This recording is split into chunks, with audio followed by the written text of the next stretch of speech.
Obviously not where we want to be, but as you guys know, we are an extremely honest podcast. Let's break this series down. You're listening to the Bring the Thunder podcast, a podcast by fans for fans. Yes, you are. Welcome, everybody, to the Bring the Thunder podcast. As today we will be doing a series recap over the OKC San Antonio Spurs series. As I mentioned in the beginning, it might not be the ending we preferred, but we will still do a recap over it. As Joe always says, we go live after every game. We give you guys the best coverage, and if that means breaking down every single thing, that means breaking down the tough losses as well. So let's get into this without further ado. Joe, what are we doing today? Yeah, I kind of want to start with the angle of what went wrong in this series and how OKC could have easily avoided it. And I'd like to start from the beginning. So obviously, game one, massive victory for the San Antonio Spurs. I just want to highlight right away in game one the Wembanyama three-pointer from 55 feet. That obviously was a really good punch in the face by the Spurs to start the series. And we had OKC fans saying, if he doesn't make that shot, OKC's up in a 3-0 lead in the position in the series. And I mean, for the Spurs to go out and steal game one the way they did, that kind of set the tone for the whole series. It kind of reminded me how that Nuggets series started last year, where that big buzzer beater at the end of the game was really a kick in the shin. It just kind of felt like you immediately were set somewhere you didn't want to be. And obviously we ended up winning that series last year, but it was a similar feel, where it was kind of that, like, you just kept looking back on it. Game 4 comes around. You're just like, man, we should have had that first one. And Joe, I know specifically you and I would repetitively say that this series, we just kept thinking, I don't want to say it, but I wish we had that first game back, because we're one ridiculous Wemby 3 away from being up 3-0. And it sucks to look back, because hindsight, as they say, is a what. But it's just true. It's a game that we could have won. It's a game that, even if you look further beyond just that 3-point shot, there were tons of situations where we just did not capitalize.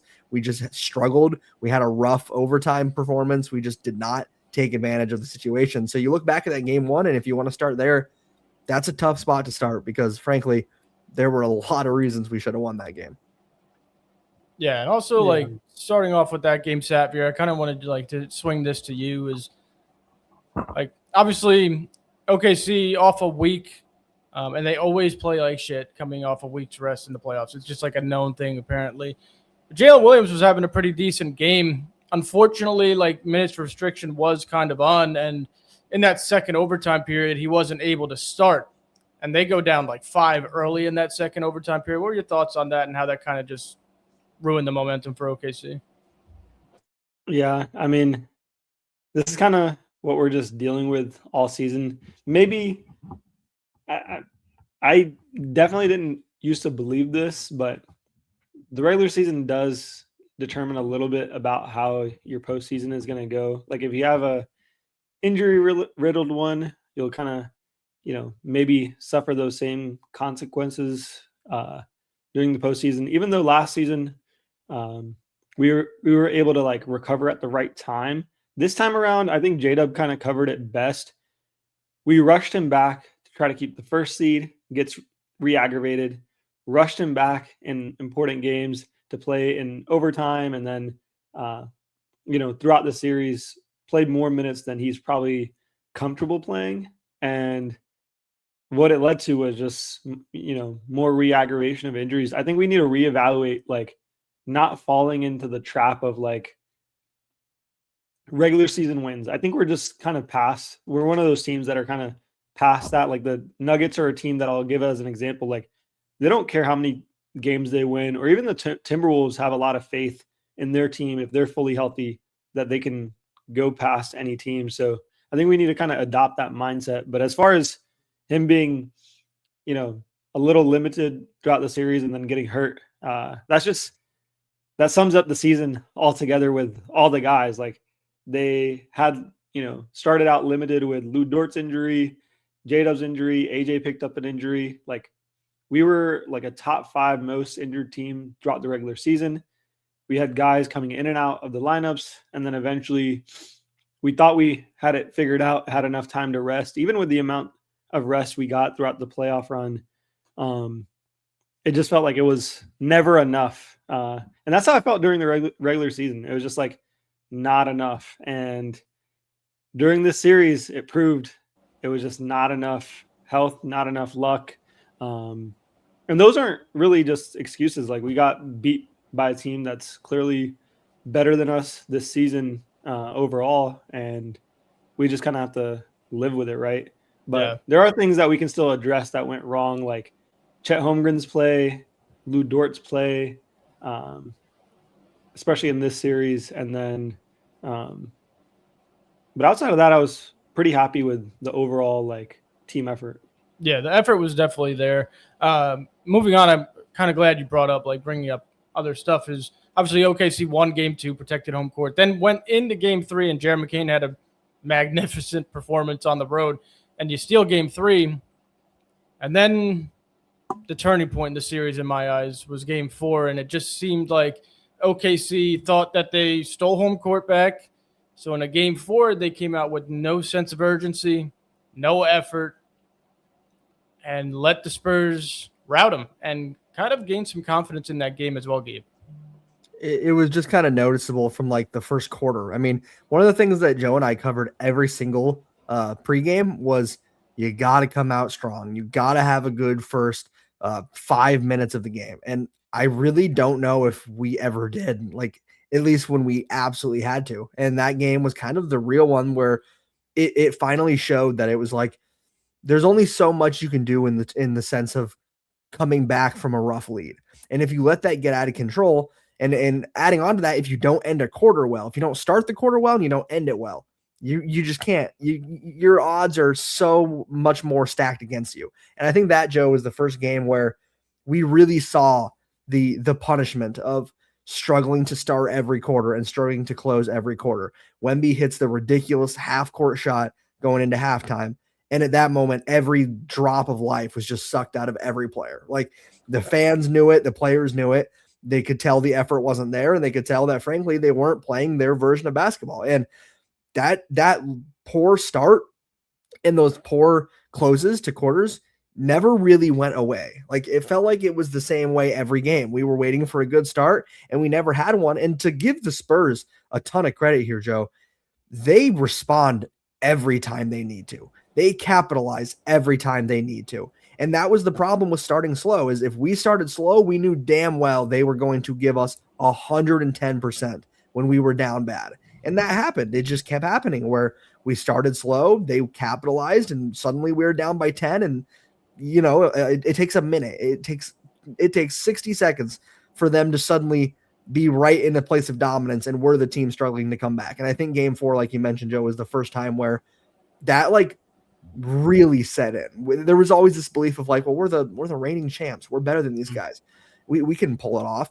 Game 4 was the first time where I remember feeling like this is bad. Like, they have this figured out, and they will win the series if we don't fix this. And we never fixed it. Yeah, absolutely. And I quickly want to mention in that game 3 victory, AJ Mitchell went down with the calf. So then obviously OKC down J-Dub and AJ Mitchell in a game 4 scenario. Like you said, that was the first game where it was like, okay, maybe these guys can compete with OKC, like in the playoffs. Maybe they can win this series.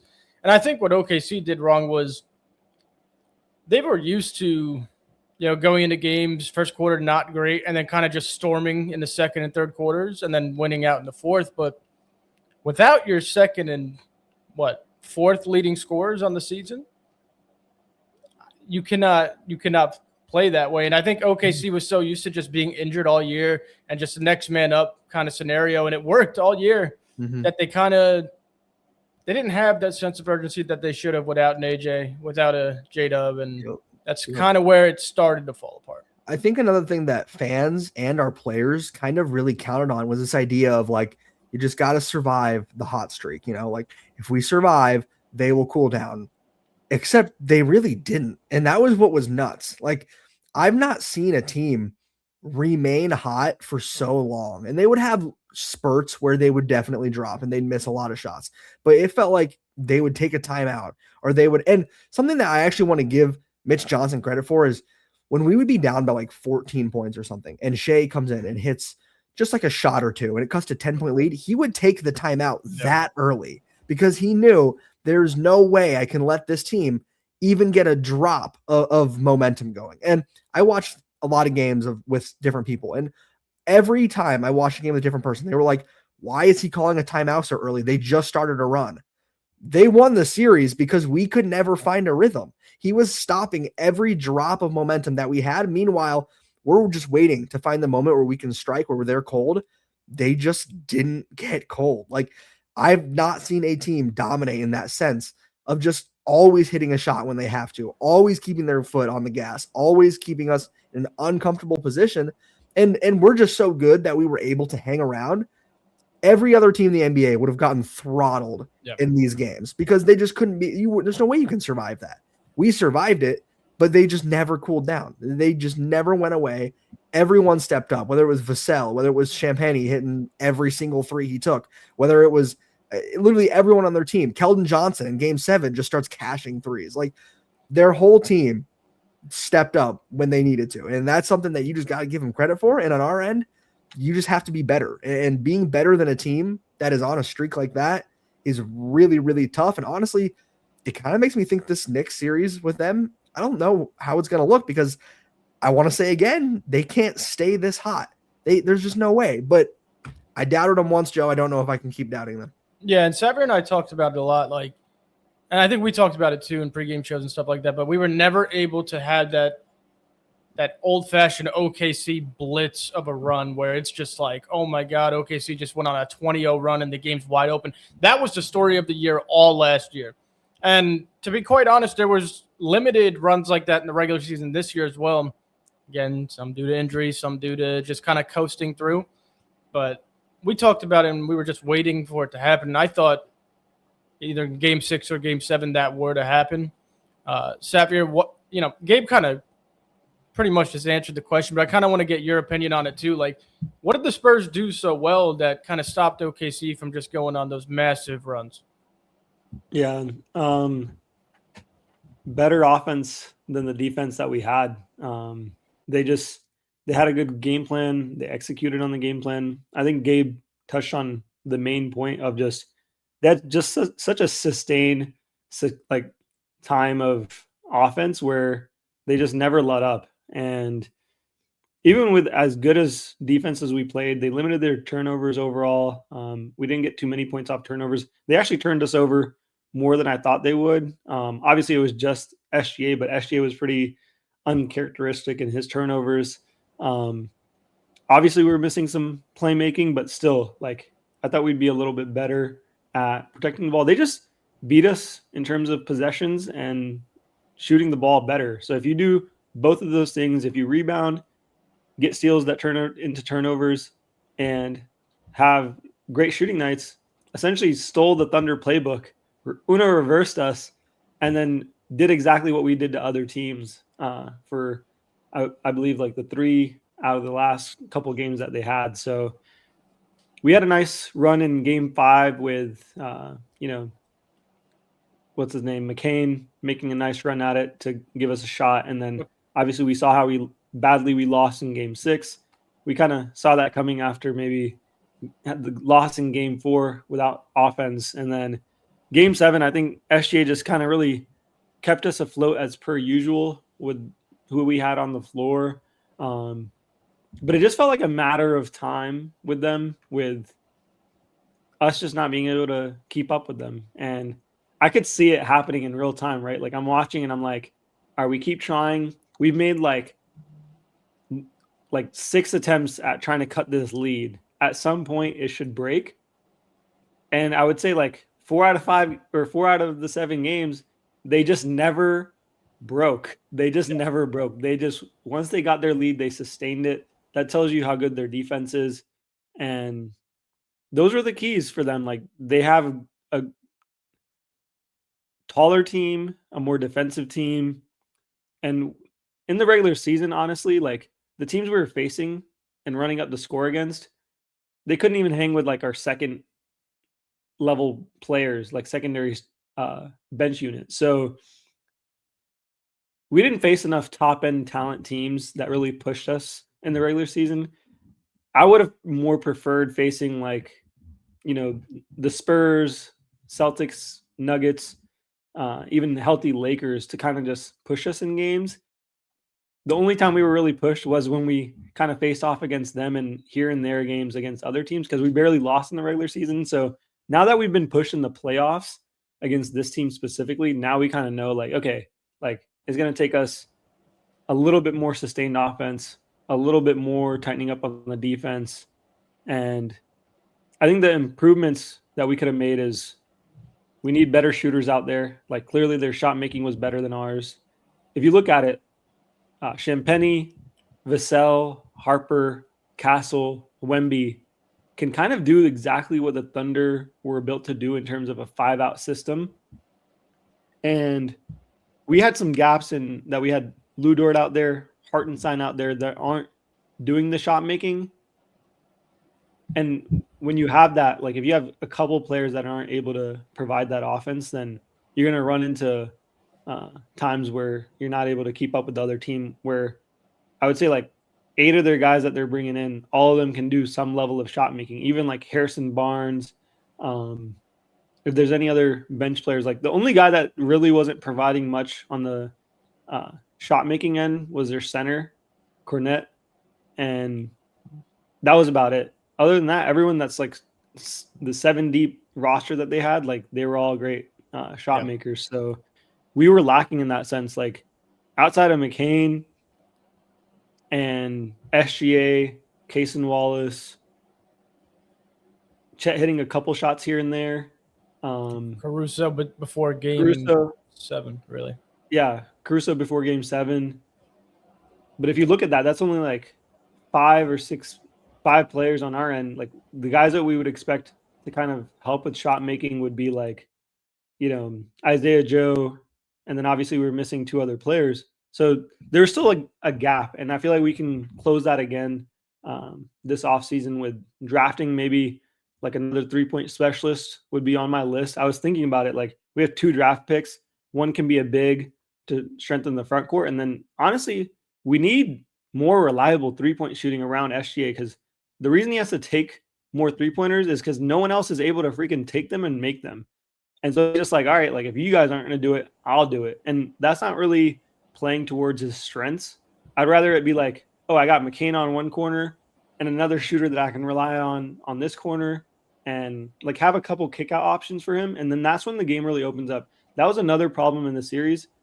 He couldn't drive to the basket. So there was no driving lanes because they knew no one's making shots on the perimeter.